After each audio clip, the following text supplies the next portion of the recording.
Good evening and thank you for joining us. I'm Catalina Gillies. South of the border, mandates on face masks have begun to lift in many states to varying degrees, with some states not requiring them at all.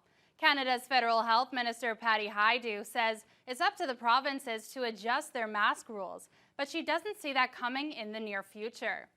The federal government only enforces the mandatory mask rule in regards to international travel, while all other mask mandates are put in place by each individual province and territory. Hajdu expects that once cases drop, vaccination rates continue to trend up, and when public health officials are confident the virus is no longer present in communities, that some mask requirements will be lifted, but it's up to public health officials to determine when and if the virus is in control in their province. The last thing we want to do is remove a public health measure that could be very important during a time where we are still fragile and where the virus might have an opportunity to seize hold of a particular community. So I would say stay tuned to the announcements from the province of Ontario, and they'll be guiding us in terms of mask wearing. Firefighters have rescued a hiker who was lost for hours in the Nor'Wester Escarpment near Coppin Road on Saturday night. The hiker's cell phone had lost power after she initially called her boyfriend earlier in the day. After an exhaustive search lasting several hours, Thunder Bay firefighters located the hiker around 10:48 p.m., about 4.5 kilometers away at the top of a trail. The female hiker was uninjured when located and was assessed and released by awaiting EMS personnel. For the second time in 3 years, the City of Dryden has received a costing proposal from the Ontario Provincial Police. It comes following the passing of a motion proposed by Mayor Greg Wilson, which received support from Council last year. But unlike the previous presentation, it appears the cost to make the switch has gone up. Adam Riley has more. Officials with the City of Dryden got their first look at an updated costing proposal from the Ontario Provincial Police this week. And in short, it will be expensive, with a minimum price tag of over $6 million. Total estimated cost, including startup costs, is $5.9 million. For the 2 uniformed officers, subject to rank level determination, $486,000. Therefore, the initial estimated cost, including the 2 officers' rank level determination, is $6.4 million. Ross notes that number does not include the cost of upgrading the OPP's current Dryden detachment to accommodate new officers required to cover Dryden in addition to the OPP's current rural coverage zone, as the municipally owned police station has been deemed unsuitable, with a price tag between $325,000 and $400,000, all of which will have to be covered by the City of Dryden. A point of concern which was raised by Councillor Shane McKinnon was response times, which was not provided by the OPP. People are really concerned about this in our community. People want to know that the OPP are going to be there if we choose the OPP as police for policing, that they are going to be at my doorstep in a set amount of time in a crisis. We do not track response times due to the complexity and then the maneuverability of our offices, essentially. So we're not at one static location and always responding to one point and coming back. Council now, like the previous costing proposal, has 6 months to make a final decision and is expected to see a comparison costing of the current Dryden Police Service from an auditor at the June 7th Committee of the Whole meeting. As well, the city will be holding a meeting to receive public input on the proposal at a later date. Adam Riley, TBT News. Can Thunder Bay become carbon neutral by 2050? It's a daunting but doable task, said leaders behind the city's new net zero strategy at a virtual launch event this past Tuesday. The event was a chance for members of the public to learn more about the strategy, which charts the path to reducing greenhouse gas emissions in the city by 90% from 2016 levels. Roughly 50 members of the public attended the launch over Zoom. Participants heard presentations from city staff, climate activists, and public health. City Councillor Andrew Folds made remarks as chair of the city's Earth Care Advisory Committee. Climate change is a global threat. We can mobilize. We can be bold and ambitious. And together we can do this. We can achieve net zero. We hope to see these lands protected, and with it, the protection of Indigenous peoples and cultures. We also hope that with the city's movement towards environmental equity, quality of life, racial justice, and socioeconomic equality will be furthered.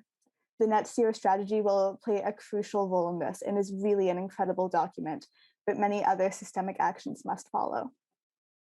The Net Zero strategy and a public survey are available for review on the city's Get Involved website until May 30th.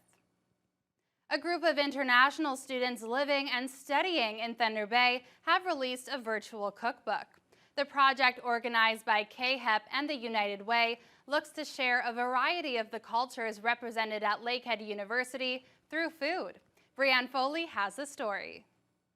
The United Way has partnered with international students from Lakehead University to bring some cultural flavors to Thunder Bay. Launching the free 15-recipe online cookbook earlier this week, United Way CEO Albert Brule says they really wanted to support this initiative in collaboration with KHEP.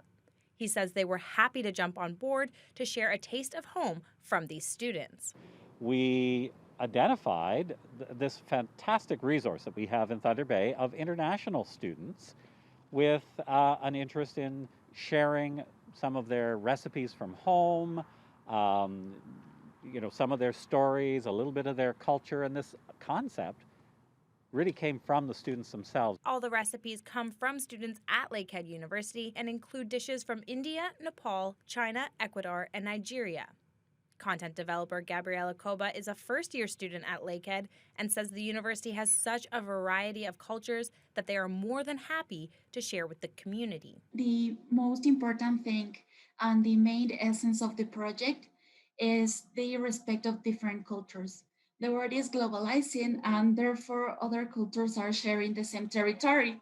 So if you're like me who like to travel and discover new things, you know that food is a significant cultural representation. All the ingredients used in the book are those that are easy enough to find in day-to-day shopping. Brule adds the virtual cookbook project is easy to access and looks to add an element of inclusion in Thunder Bay by doing what food does best. I think that the cookbook project is a response, in part, to helping people appreciate and understand one another and just open up their hearts, open up their kitchens, if you will, to trying new experiences and learning about different cultures. This cookbook is currently available online, and while there are no concrete plans at this time, Brule suggests they may end up creating a physical copy in the future. Brianne Foley, TBT News. After running 100 kilometers in one day last weekend, Thunder Bay resident Sean Spenrath is now rested and ready to give back to the community. In partnership with local sponsors, Spenrath headed out this past week to spread some joy to those who have continually worked throughout the pandemic. Heartbeat Hot Sauce donated 100 bottles of their latest flavor, Scorpion, for Spenrath to deliver to community members. And U-Ride volunteered to drive him around the city for the deliveries. After drawing names from a social media contest for personal deliveries, there were two specific groups of employees that Spenrath wanted to include: Superior North EMS and the ICU at the hospital. ICU, they've been going through something that they've never experienced before, so I think any little thing helps, even if it's just a bottle of hot sauce. People who have been working throughout the pandemic in hospitals and grocery stores, it's put a toll on them. We drive a lot of them, and anything we can do to help, we're gonna do what we can. 25 of the 100 bottles were donated to members of the ICU, and the rest were distributed throughout the week to various individuals. On Saturday, it was the golfers of Thunder Bay getting back in the saddle, and today was for the tennis players. The Thunder Bay Community Tennis Center opened its doors for members this afternoon, and Troy Charles was there to get their reaction on finally being back on the court. It was all smiles Sunday afternoon for members at the Thunder Bay Community Tennis Center. After getting the go-ahead from the Ford government last week, the center was back open for members as of 1 p.m. Sunday afternoon. Club Pro Jamie Grieve is just happy to see members back out using the facility once again. We got the news on Thursday that we could open on Saturday. Yesterday we did a bunch of obviously protocol training with our staff to make sure that we're up on all the latest protocols, safety measures. One of our big goals is we want our people to be safe when they're coming here to play tennis. We feel that it's a safe environment. Obviously, people are really spaced out, as you can see, getting some exercise, having fun, and all that. One of those members who was back out having fun was Pasi Pinta. He's been a member at the Tennis Center for 4 years and had quite the colorful way of explaining how it felt to be back.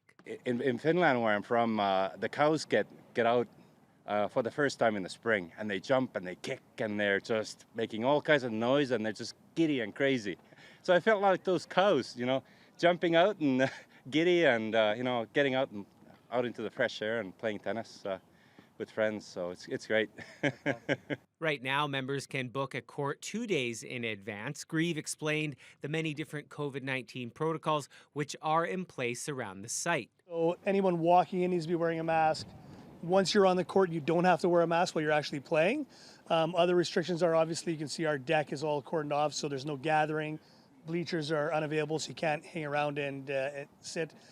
We can have a gathering up to 5 people, but other than that, we want people to basically come here, play, and then unfortunately, unlike other times, you can't hang around and have all that fun like we used to. But the most important thing is that we're playing some tennis, we're having fun and being active. When provincial restrictions are eased in the future, Grieve says they will once again welcome non-members to come enjoy a day of tennis at the center. Troy Charles, TBT News. Joined now with Avery McRae. Avery, NHL playoffs continuing, and Connor McDavid took on the Winnipeg Jets tonight. Yeah, he needed to get going